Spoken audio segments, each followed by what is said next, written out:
She thought I didn't know about the affair. That I'd never check the baby's DNA. That I'd just keep smiling through it all. So I did, until the day I left her with the truth, the bills, and a baby that wasn't mine. Hey everyone. I'm Mike. I'm 34 years old, been married to Lisa for almost 6 years, and we have a 2-year-old daughter, Emma. On paper, I was the happy, hard-working guy with a loving wife and a baby girl. But behind closed doors, things were anything but perfect. I'm sharing this story because I want to be honest about what really happened.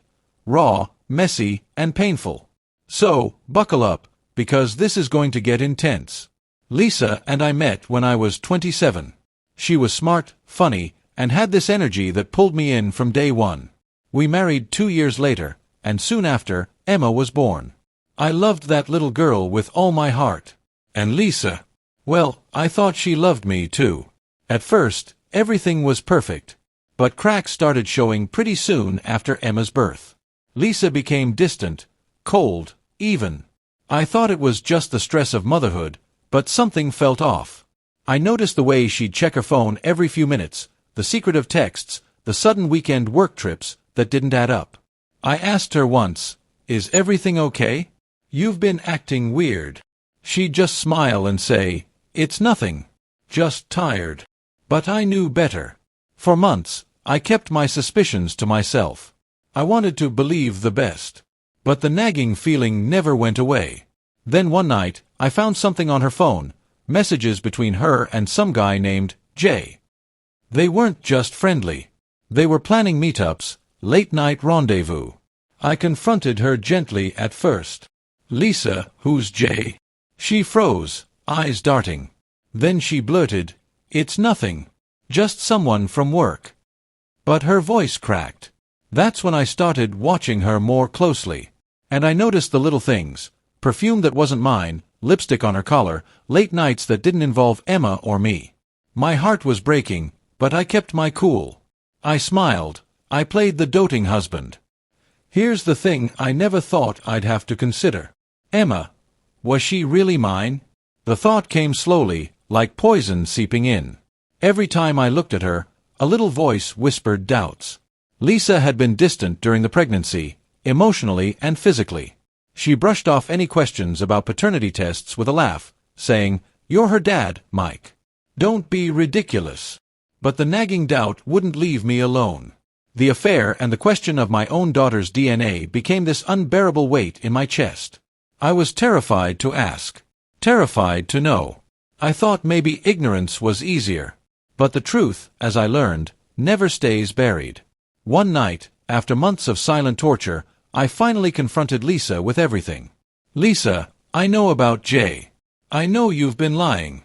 And I need to know the truth. Is Emma mine?" She broke down. Tears streaming, voice trembling. "Mike, I'm so sorry. It happened once.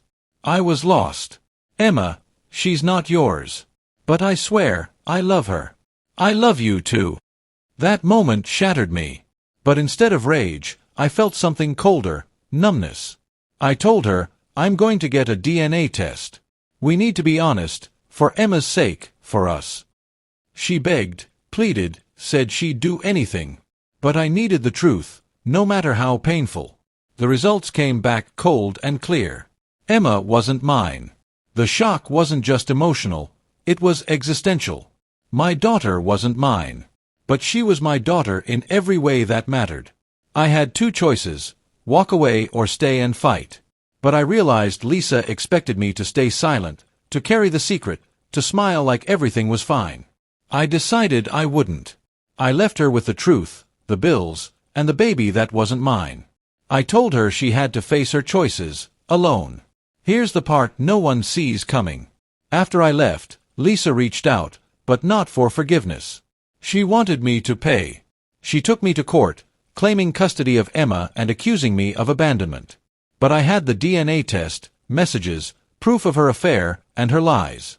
The court ruled that while Emma wasn't my biological child, I had acted as a father and that abandonment was on her for the chaos she created. Emma stayed with me.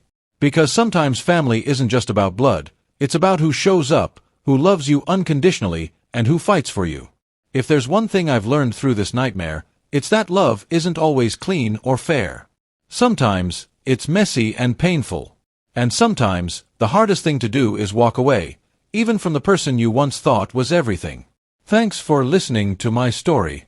If you've been through anything like this, or just need someone to hear you, you're not alone. Thanks so much for being here. If this story meant anything to you, please subscribe. It really helps me keep sharing real stories like this. I appreciate you.